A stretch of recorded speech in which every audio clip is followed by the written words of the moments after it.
ये all about पहलवानी का थर्ड पार्ट है।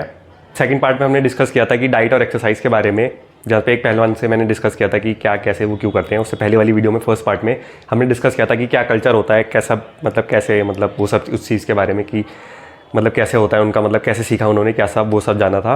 अब इस थर्ड वीडियो में अब क्या बचा है, तुमने दो चीज़ तो बता दी। तो अब इस थर्ड वीडियो में मैं एक बहुत इंपॉर्टेंट और एक और अच्छी चीज़, एक मेडिटेटिव पार्ट जो देसी पहलवानी में होता है और जो वेस्टर्न वाले उसमें मिसिंग होता है, वेस्टर्न बॉडी बिल्डिंग में, वो आपसे डिस्कस करूँगा। और थोड़ा सा डाइट वाला पार्ट जो वीक रह गया था आलम भाई से मेरा, वहाँ पे उनको मुझे लगा कि उन्होंने शायद कम बताया, वो पार्ट थोड़ा सा इस वीडियो में डिस्कस करेंगे। और बाकी कुछ और एक दो एक्सरसाइज जो पहलवान करते हैं जो उधर भी रह गई थी, भी बहुत सारी हैं खैर, एक दो मुझे लगा कि वो इंपॉर्टेंट है, वो इधर मैंने बताई है। तो शुरू करते हैं। Hey guys, to this side, let's start together.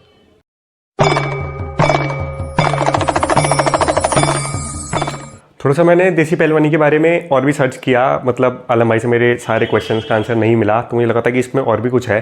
तो एक मुझे मिला कि कुछ मेडिटेटिवनेस होती है उसमें जो कि बाकी एक्सरसाइज में नहीं होती। थोड़ा सा मैं इसको एक्सप्लेन करता हूँ। अब जैसे कि इसको व्यायाम कहा जाता है उसमें, जो पहलवानी होती है उसमें, तो उसमें आप देखो एक रिदमिक क्वालिटी होती है।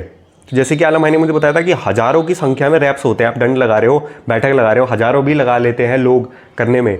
तो एक ही चीज़ कर रहे हैं बार बार, समझो आप, सेम उसमें है जो कि स्ट्रेंथ गिविंग है, मतलब रिलैक्सिंग भी है एट द सेम टाइम, एक बेसिकली फ्लो में है बंदा। तो जो अब जैसे कुछ रनर्स का आपने कभी सुना हो तो वो कहते हैं कि हम भागते भागते एक फ्लो स्टेट में चले जाते हैं जहाँ पे हमें एक रिलैक्सेशन फील होता है एक कुछ टाइम बाद। बहुत हमें फिर मतलब पता नहीं लगता कि हमारे पैर चल रहे हैं, पैरों में कुछ दर्द नहीं होता, हमें कैसा लगता है कि अलग स्टेट में चले गए हैं चलते चलते अलग से। तो वो पार्ट यहाँ पे हो सकता है, क्यों? क्योंकि आप एक लगातार रेप्स लगा जा रहे हो, यहाँ पे सौयों और हजारियों की उसमें जब आप लगाते हो सोचो, तो वो एक मेडिटेटिव स्टेट में आपको ले जा सकता है। जबकि आप की लिमिटेड रैप जैसे कि 12, 10 या 8 या 20 भी रैप्स, 25 से ज़्यादा किसी एक्सरसाइज में आपने सुना नहीं होगा जो वेस्टर्न की उसमें लगती हो, ये 25 रैप से ज़्यादा कोई लगाता हो। लेकिन इसमें जब मैंने कहा कि 100 और हज़ारों की उसमें लगता है, तो वो एक रनिंग वाला इफेक्ट आपको, मेडिटेटिव वाला पार्ट आपको इसमें मिल सकता है आपकी स्ट्रेंथ बिल्डिंग करने के साथ। जैसे रनिंग स्ट्रेंथ बिल्ड नहीं करता है, लेकिन मेडिटेटिव वाला पार्ट रनिंग में लोगों को आ जाता है। तो सेम पार्ट पहलवानों को यहाँ मिलता है रनिंग, उसमें दंड बैठक लगाने में या फिर गदा स्विंग वगैरह ये सब करने में इसमें मिलता है। क्यों? क्योंकि एक तो पहली बात, अखाड़े में ना ये सब नहीं होता कि जो लाउड म्यूजिक आपका जिम में सुनने को मिलता है, वो बहुत शांति से होता है कि एक बेसिकली एक इनर मेडिटेशन होता है उसका। सिर्फ यही नहीं है कि आपने अपनी बॉडी को कर रहे हो कि सिर्फ आप गिनती कर ली, आपने 100 पूरे करने हैं यार, मतलब देख ही नहीं रहे बॉडी को, भी पूरे करने की बॉडी सही जा रही है, डगमगा तो नहीं रही है, मतलब अंदर से फील कर पा रहे हो रैप्स को, कहाँ पे थोड़ा स्ट्रेस आ रहा है, वो सब चीज़ें आप फील नहीं करोगे और सिर्फ एक रैप के उस पर लगाओगे कि मेरे को इतने रैप्स निकालने हैं, तो वो वाला पार्ट उसमें नहीं है। वो फिर आप वही फिर वेस्टर्न वाली स्टाइल में चले जाओगे कि आपने गिनती कर ली कि 15-20 ही रैप्स लगाने हैं। नहीं, यहाँ पे थोड़ा जैसे कि थोड़ा मेडिटेशन की उससे करोगे तो ये फोकस थोड़ा सा हट के उधर से देसी पहलवानी में ऐसे है कि आपको एक फ्लो स्टेट में ले जाएगा। अब स्विंगिंग में, गदा में भी वो ऐसे ऐसे करते रहते हैं। एक गदा के बारे में बड़ी एक इंटरेस्टिंग चीज़ मैंने को पता लगी, मैंने सुनने में आई कि मैंने पढ़ा कि गदा में जैसे कि आप दही को मथते हो ऐसे करके तो चर्निंग होती है। तो गधे को कहा जाता है कि गदा जब आप ऐसे करके करते हो, सिंगल से भी होता है, तो उसमें आप बेसिकली आपकी बॉडी की इंटरनल एनर्जीज को मथ रहे हो, वो करके आपकी इंटरनल एनर्जी पूरी बॉडी में सर्कुलेट हो रही है। तो ये मेरे को बहुत इंटरेस्टिंग पॉइंट लगा था, क्योंकि ये तो पहले टाइम में भी होता है। जैसे आप पुराने ज़माने की रामायण महाभारत देख लो, महाभारत में बेसिकली दिखाया जाता है कि उसमें जैसे गदा कर रहे, ज़्यादातर यही करते हुए दिखाते हैं, दंड बैठक से ज़्यादा गदा। तो बेसिकली इंटरनल एनर्जीज आपकी चर्न हो रही है पूरी बॉडी में। तो वो एक मेरे को बहुत इंटरेस्टिंग लगा था। थोड़ा आपको फील करना तो आपको करके ही देखना पड़ेगा कि मतलब क्या होता है। और फिर एक मतलब काफ़ी हो सकता है महीने सालों में आपको जो ये फील हो कि मतलब जब बॉडी एक रेस्ट पे आ जाए एक स्टेट पे, कि मतलब जैसे लोगों को मेडिटेशन में लगते हैं कि सालों लगता है कि जब एक पीस पॉइंट पे जाने में, हो सकता है आपको इसमें भी एक पीस पॉइंट पे जाने में इतना टाइम लग जाए उसमें भी, लेकिन मतलब जाओगे तभी लगेगा। मतलब जैसे आप पहुँचोगे, मतलब 100 रैप्स, मतलब जैसे उस स्टेज पे पहुँचोगे, या फिर गदा स्विंग के आपने रैप्स लगाए इतने तब उस स्टेज पे पहुँचोगे, वो उसमें नहीं होता। और दूसरा कि अब जैसे कि डाइट वाला पार्ट उन्होंने थोड़ा सा मेरे को उनको लगा कि उन्होंने थोड़ा कम बताया, वो पार्ट उनका थोड़ा सा वीक था।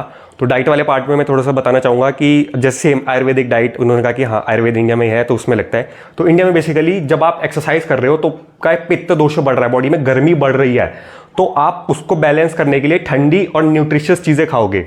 मीट क्यों मना है यहाँ पे? एक तरह से मना मतलब नॉर्मली नहीं लेते थे, क्यों है? क्योंकि मीट आप देखो गर्म होता है, आपकी बॉडी गर्मी बनाएगा।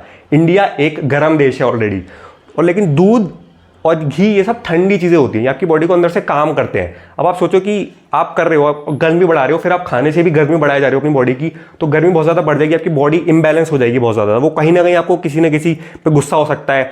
पहलवान जब इतनी ज़्यादा अपनी बॉडी मतलब हीट बॉडी में जनरेट हो जाती है तो उनको थोड़ा सा कामनेस चाहिए होता है। तो ये है कि उसको बैलेंसिंग करके वो थोड़ी सी ठंडी चीज़ें खाएं।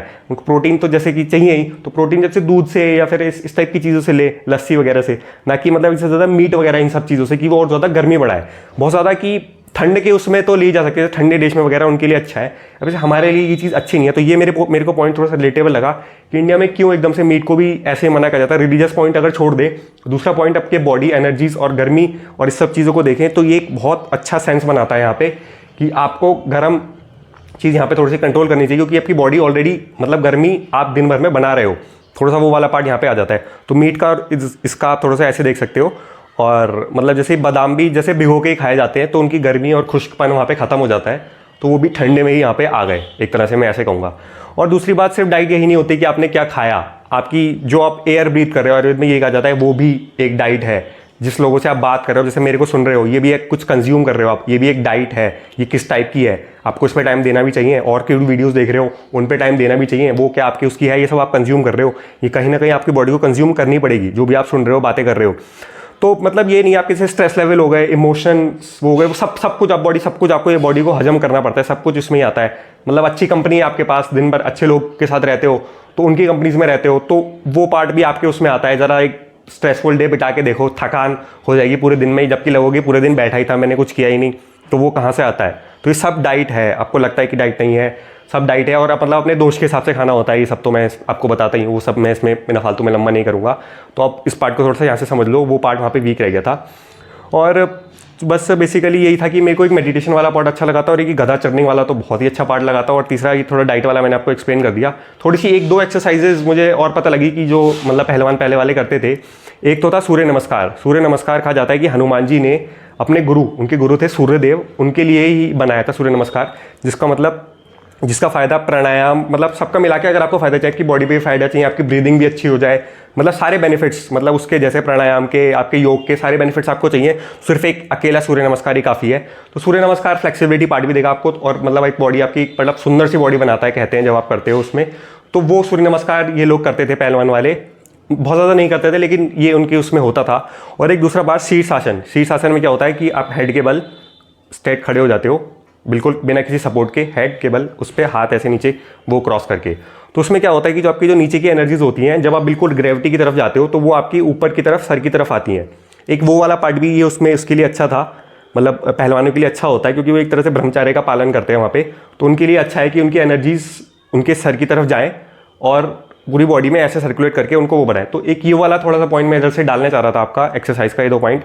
बाकी जो उन्होंने बताया वो अपने आप में ही, आलम भाई ने जो बताया वो अपने आप में ही गोल्ड था, उसकी तो कोई वैल्यू ही नहीं है। लेकिन कुछ ये पॉइंट्स मेरे को लगे अच्छे, तो मैंने आपसे यहाँ पे शेयर किए। तो बस इस वीडियो को मैं इतना ही कहना चाहूँगा।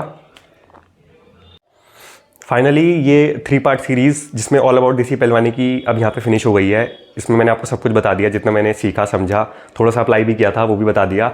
अब आपकी जिम्मेदारी बनती है कि आप इसको थोड़ा सा करें और मुझे बताएं कि आपको भी इसमें से क्या क्या कुछ आप करते हो पहले से ही तो कुछ फील होता है, या आपको कुछ इसमें मतलब कर रहे हो तो क्या अलग लगा है, या कितना टाइम हो गया, कुछ ना कुछ आप मुझे बताएं। और कुछ इन्फॉर्मेशन जो आपको लगता है कि औरों के भी काम में आएगी, वो भी आप यहाँ पे कमेंट करके बताएं, ताकि औरों की भी हेल्प हो सके। तो इस वीडियो को यहाँ पे ख़त्म करते हैं। और जैसे भी अगर मुझे कुछ आगे पता लगे एक्सरसाइज के बारे में इससे रिलेटेड, तो मैं एक वीडियो बना दूंगा। और इस वीडियो को पे ख़त्म करते हैं, तब तक आप मेरे चैनल की और वीडियोस एंजॉय कर सकते हैं। Till then take care guys, जय हिंद।